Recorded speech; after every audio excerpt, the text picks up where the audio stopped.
வணக்க நண்பர்களே, இந்த முருங்கை பூவில் அப்படி என்னதான் நன்மைகள் இருந்துட போகுது அப்படின்னு நினச்சிங்கன்னா அது ஒரு தவறான ஒரு விஷயம்.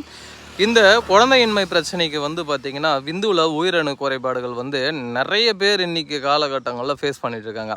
அந்த மாதிரி ஃபேஸ் பண்ணக்கூடியவங்க இந்த பூக்களை பிரித்து நல்லா நெய் விட்டு பொன் வறுவலாக வறுத்தெடுத்து இதே பால், தேன், பனக்கற்கண்டு 3 சேர்த்து தினந்தோறும் ஒரு 48 நாள்லேருந்து 90 நாள் சாப்பிட்டுட்டு வந்தோம்னா 0%ல் உயிரணு குறைபாடுகள் இருந்தாலும் சரி, எந்த கவலையும் வேணாம். உங்களுக்கு கண்டிப்பாக குழந்தையின்மை பிரச்சனையை சரி செய்யும். அதேமாரி இதனால் நீண்ட நேரம் என்ஜாய் பண்ண முடியுமா, இல்லை விரப்புத்தன்மை கிடைக்குமானா அந்த மாதிரிலாம் கிடைக்காது. இது விந்துவை குவாலிட்டியாக உற்பத்தி பண்ணி தரும். அதே மாதிரி விந்துவில் உயிரணு உற்பத்தி அதிகப்படுத்தி தருங்க. இந்த 2 விஷயத்துக்காக மட்டும்தான் இந்த முருங்கைப்பூ பயன்படுத்தப்படுகிறது சித்த மருத்துவத்தில். அது ஃபஸ்ட்டு தெரிஞ்சுக்கோங்க. எதை சாப்பிட்டாலும் நீண்ட நேரம் உடல் உள்ள ஈடுபட முடியுமா, நீண்ட நேரம் விரப்புத்தன்மை வருமா அப்படின்லாம் கேட்க